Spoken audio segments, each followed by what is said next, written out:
Drive பண்ணி போயிட்டே இருக்கும்போது கரண்டு வந்துருச்சு. டீத்துலாம் வந்து ரொம்ப தேஞ்சு போயிருக்கு. இது ஃபஸ்ட்டு வாட்டர் வாஷ் தான் பண்ணோம். அதுக்கப்புறம் தான் நம்ம ஸ்ப்ராக்கெட் மாற்ற ஆரம்பிக்கணும். வாட்டர் வாஷ்லாம் பண்ணி முடிச்சாச்சு. இன்றைக்கி நம்ம R15ஓட செயின் ஸ்ப்ராக்கெட் தான் சேஞ்ச் பண்ண போகிறோம். பாருங்கள், ப்ராப்பராக மெயின்டைன் பண்ணாதனால செயின் கலண்டு பாருங்கள், ஸ்டேவே உடஞ்சிருக்கு. இது வந்து நல்ல ஹெவி மெட்டீரியல் தான், நல்ல அலுமினியம் கேஸ்டிங் அது. ஸோ இப்போ பாருங்கள், இது ரோலான் கிட்ட தான் வாங்கியிருக்கோம். இப்போ செயின் ஸ்ப்ராக்கெட் R15க்கு ஒரு 2400 அந்த ரேஞ்ச் வரும். இது வந்து ரோலான்ற ஒரு பிராண்ட் வருது. இதுவும் நல்லா தான் இருக்குன்னு சொல்கிறாங்க. ஸோ நான் இது வரைக்கும் மாற்றி பார்த்ததில்ல. இதில் வந்து பிராஸ் கோட்டடும் வரும். பிராஸ் கோட்டட் வந்துச்சுன்னா உங்களுக்கு 2200 வருது. எப்படி பார்த்தாலும் R15ஓட ஒரிஜினலோட இது கொஞ்சம் ப்ரைஸ் கம்மி தான். அதில் பிராஸ் வாங்கலை. ஃபஸ்ட்டு இதை யூஸ் பண்ணி பார்ப்போம் அப்படின்னு சொல்லிட்டு இது வாங்கியிருக்கோம். So R15 version 3, version 4, MI எல்லாத்துக்குமே இது சூட்டபிள்னு சொல்லி போட்டிருக்கு. ஸோ எல்லாம் ஒன்று தான். 1857 போட்டிருக்கு. ஸோ இது 1830க்கு கொடுத்தாங்க, டிஸ்கவுண்ட் பண்ணி கொடுங்கன்னு கேட்டு வாங்கினதுக்கு. ஃபஸ்ட்டு இந்த கார்டை வந்து கழட்டணும். இது சாரி கார்டு ப்ளஸ் மட் கார்டு. ஸோ இது வந்து ஃபஸ்ட்டு கழட்டணும். ஸோ அதுக்கு பார்த்தீங்கன்னா இங்கே 2 ஸ்க்ரூ வருது. இதே மாதிரி தான் அந்த பக்கம் ஆப்போசிட் டைரெக்ஷனில் இது முதல்ல கழட்டணும். அதுக்கப்புறம் தான் நம்ம வீலை கழட்டணும். ஒரிஜினல் R15ஓட ஸ்ப்ராக்கெட் தான் ஏற்கனவே ரீப்ளேஸ் பண்ணதும். ஆனால் அதில் வந்து லாக் இந்த மாதிரி வராது, இந்த மாதிரி லிங்க் வராது. ஃபுல்லாக ஒரே பீஸாக தான் இருக்கும்.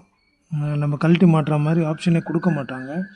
நான் என்ன பண்ணேன்னா, ஒரே ஒரு டீத்தை மட்டும் அந்த ஒரே ஒரு லிங்க்கை மட்டும் உடச்சிட்டு பிரேக் பண்ணிவிட்டு அந்த இடத்துல இந்த லிங்க்கு தனியாக கிடைக்கும் ரோலான்லேயே. அந்த லிங்க்கு மட்டும் நான் வாங்கி அதில் ஃபிக்ஸ் பண்ணிட்டேன்.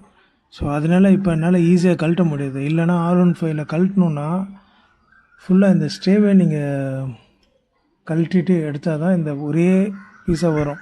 இப்போ நான் இந்த லிங்க்கை கழட்டினேன்னா உங்களுக்கு இந்த செயின் தனியாக வந்துடும். இப்படி லாக் ஆகிருக்கும். இது வந்து இந்த மாதிரி நோஸ் பிளேயர் வச்சு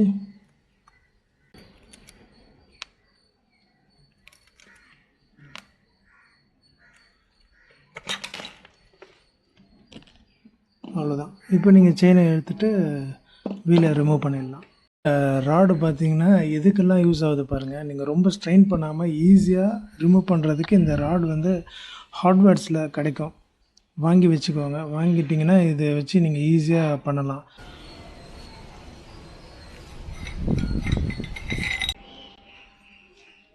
ஓல்டு செயின் ஸ்ப்ராக்கெட் வந்து ஃபுல்லாக ரிமூவ் பண்ணியாச்சு.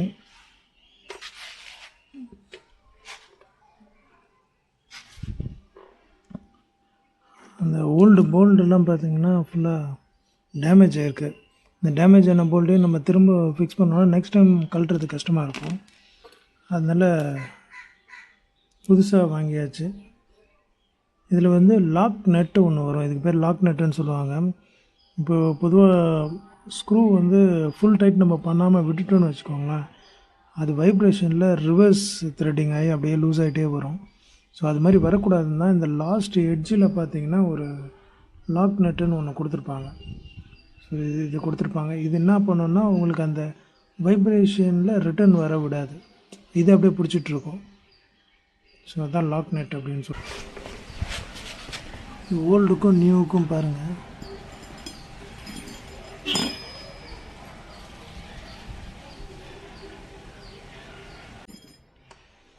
இது கொஞ்சம் ஹெவியாக இருக்க மாதிரி தான் தெரியுது. அந்த வித்து கொஞ்சம் அதிகமாக இருக்குது. இதில் வித்து வந்து பார்த்திங்கன்னா கொஞ்சம் கம்மியாக இருக்குது. இப்போ இங்கே ரோலான்னு இருக்க பாருங்கள், இது வெளியே தெரிகிற மாதிரி இதை ஃபிக்ஸ் பண்ணணும். செயின் ஸ்ப்ராக்கெட்டு ஏன் இவ்வளோ சீக்கிரமாக செயின் வீக் ஆகிடுச்சுன்னா இதுக்கு ரீசன் பாருங்கள். இது உள்ளே வந்து ஒரு பேரிங் இருக்குது. அந்த பேரிங் வந்து பார்த்திங்கன்னா ஆடினே இருக்குது. அந்த பால்ஸ் எல்லாம் போயிடுச்சு.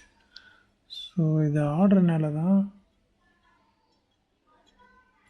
உங்களுக்கு என்ன ஆகும்னா இதில் ஷேக் ஆகிட்டு இப்படி ரன் ஆகிட்டே இருக்கும். ஸோ இப்படி ஷேக் ஆகும்போது என்ன ஆகும்னா இப்போ ஏடா கூடமாக ரன் ஆகும். ஒரே மாதிரி இப்படி ரொட்டேட் ஆனால் தான் உங்களுக்கு செயின் சீக்கிரம் ஸ்பாயில் ஆகாமல் இருக்கும். இப்படி இப்படி இப்படி இப்படி ஓடும்போது இப்படி இப்படி ஆடிட்டே இருந்துச்சுன்னா வீல் ஆடாது, இது மட்டும்தான் ஆடும். எப்படின்னா இது ஃபுல்லாக வந்து உங்களுக்கு ரப்பர் கொடுத்துருப்பாங்க. ஃபுல்லாகவே ரப்பர் அடுக்கியிருப்பாங்க. இதில் வந்து இது போய் உட்காரும். ஸோ அந்த சின்ன ஷேக் இருந்துச்சுன்னா அது வந்து அந்த ரப்பரில் அட்ஜஸ்ட் ஆகிறதுக்காக அப்படி கொடுத்துருப்பாங்க. ஏன்னா வீல் வந்து டைரெக்டாக மெட்டலோட ஃபிக்ஸ் ஆகிருந்துச்சின்னா உங்களுக்கு ரொட்டேட் ஆகும்போது ஒரு சவுண்டு வரும், டங் டங்குன்னு அடிக்கிற மாதிரி. அதுக்கு தான் வந்து ரப்பர் கொடுத்துருப்பாங்க. இது என்ன ஆகுதுன்னா ரப்பர் இருக்கனால இது வந்து இப்படி வந்து ஷேக் ஆனால் டேமேஜ் ஆகாமல் இருக்கிறது தான் கொடுத்துருப்பாங்க. அந்த இடத்துல ரப்பர் இருக்கனால இது இப்படியும் ஷேக் ஆகுது.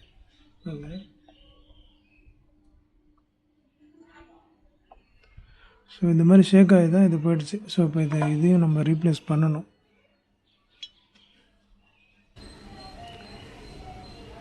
இது வந்து டஸ்ட்டு கேப், இது வெளியே இருக்க மண் எதுவும் உள்ளே போகாமல் இருக்கிறதுக்கு. ஆனால் ஹார்டாகி ரப்பர்லாம் வந்து ஹார்டாகி உள்ளே பாருங்கள் எவ்வளோ தண்ணி போய் ஃபுல்லாக ரெஸ்ட் ஆகி பால்ஸ் எல்லாம் ரொம்ப மோசமாகிடுச்சு. இதனால தான் வந்து இந்த வீல் செயின் ஸ்ப்ராக்கெட் ஃபால்ட் ஆனதுக்கு இதுதான் ரீசனு.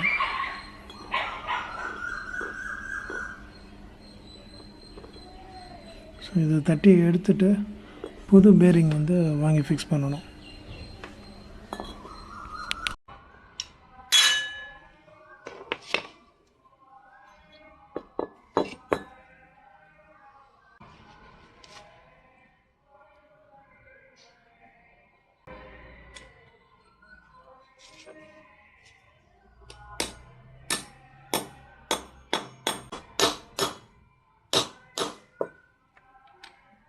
எப்போது வீல் எதை ரிமூவ் பண்ணாலும் க்ரீஸ் போட வேண்டிய இடத்துலலாம் ஃபஸ்ட்டு க்ரீஸ் போட்டுட்டு தான் ஃபிக்ஸ் பண்ணணும்.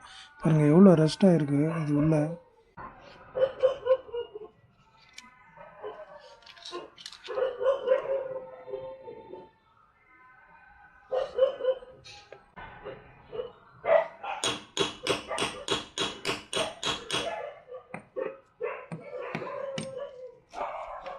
அவ்வளோதான், ஃபிக்ஸ் ஆகிடுச்சு டஸ்ட்டு கேப்பு.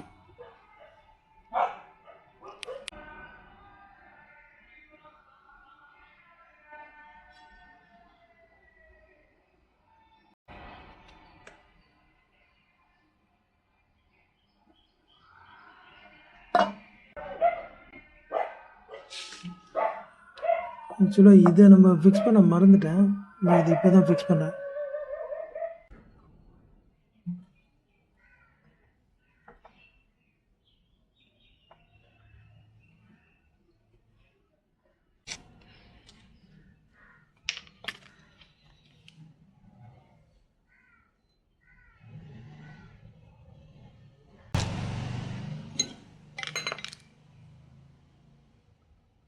வண்டி ஃபுல்லாக வாட்டர் வாஷ் பண்ணியாச்சு.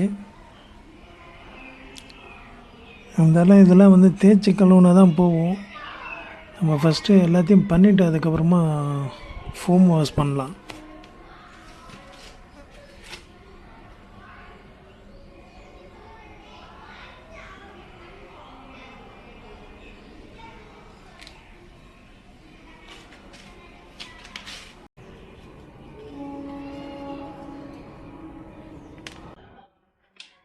எப்படின்னா இந்த லாக் போய் இப்படி பண்ணிவிட்டு இப்படி திருப்பினோன்னா கரெக்டாக அந்த ஹோல்ஸ் கிட்ட வந்துடும். அப்போ தான் ஸ்க்ரூ போட முடியும்.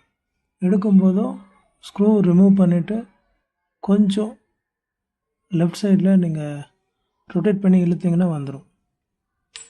அதுக்கப்புறம் சின்ன ஸ்ப்ராக்கெட்டை அப்படியே எடுத்துடலாம். ஆக்சுவலாக ரொம்ப டஸ்ட்டாக இருந்திருக்கும், ஃபுல்லாக வாட்டர் வாஷ் பண்ணனால இந்த அளவுக்கு ஆகிருக்கு. ஆக்சுவலாக இது செயினோட பல்லெல்லாம் கூட ரொம்பலாம் உடச்சிட்டுலாம் இல்லை. ஃப்ரண்ட்டில் வந்து ஆக்சுவலாக இந்த வண்டியில் 3வது ஸ்ப்ராக்கெட் நான் மாற்றிருக்கேன் ஃப்ரண்ட்டில்.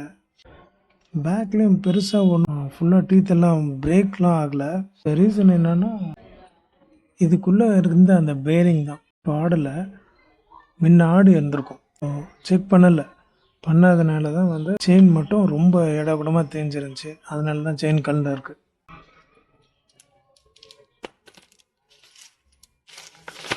எப்பவுமே ஏதாவது இந்த மாதிரி எழுதி இருந்துச்சுன்னா அந்த எழுதின பக்கம் வந்து நம்ம பக்கம் ஃபேஸ் பண்ண மாதிரி இருக்கணும்.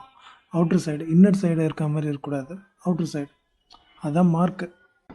ஒரு சில ஸ்க்ரூவெல்லாம் ரொம்ப ஓவர் டைட்லாம் பண்ணக்கூடாது. இங்கே மேலே இருக்க இந்த கேப்பு அதெல்லாம் வந்து ஓவர் டைட்டாக பண்ணிங்கன்னா பிரேக் ஆகிறதுக்கு வாய்ப்பு இருக்குது. நான் ஏற்கனவே பிரேக் பண்ணியிருக்கேன். ஓரளவுக்கு தான் நம்ம டைட் பண்ணணும், நமக்கு தெரியும். ஸோ இந்த மாதிரி டீஸ் பண்ணலாம் பார்த்தீங்கன்னா ஹெவி டார்க் இருக்கும்.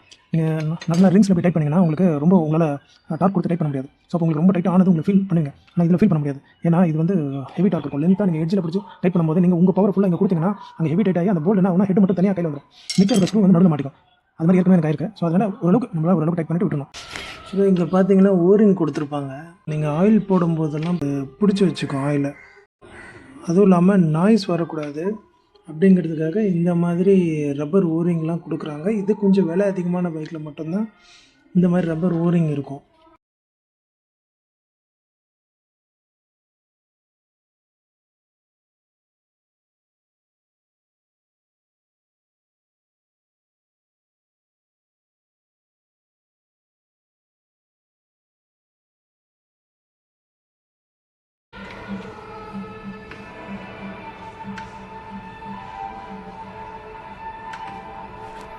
இந்த ரப்பர் ஓரிங்கை போட மறக்கக்கூடாது.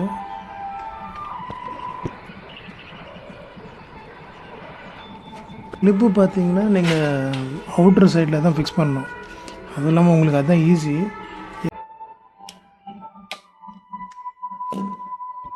அவ்வளோதான், ஃபிக்ஸ் பண்ணியாச்சு. மற்றபடி வழக்கம் போல் நம்ம செயின் எந்த அளவுக்கு டைட் வேணுமோ நீங்கள் அந்த அளவுக்கு இதை வந்து ஃப்ரீ பண்ண வேண்டியதுதான்.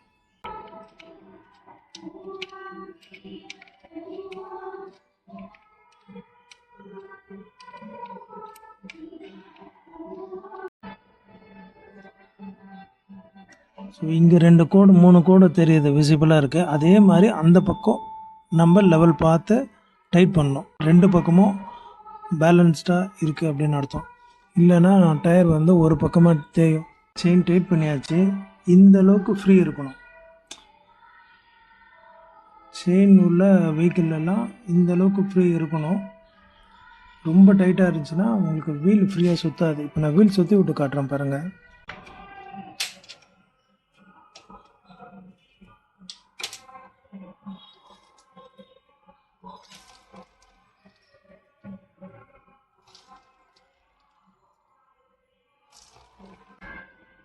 இப்போ வந்து செயின் வந்து நம்ம ஏறி ஏறி இறங்குறது அந்த ப்ராப்ளம்லாம் இருக்காது. இதுக்குள்ளே இருந்த பேரிங் தான் நம்ம மாற்றுறோம். செயின் ஸ்ப்ராக்கெட் மட்டும் முன்ன ஆடிட்டு இருந்துச்சு, இப்போ ஆடாது. இப்போ ஸ்ட்ரைட்டாகவே உங்களுக்கு ரன் ஆகும். நீங்கள் ஓவர் ஸ்பீடில் போய்ட்டு பெண்டு போட்டாலும் அந்த ஸ்லிப் ஆகிற அந்த பயம்லாம் இனிமேல் இருக்காது. சப்ஸ்கிரைப் பண்ணிவிடுங்க.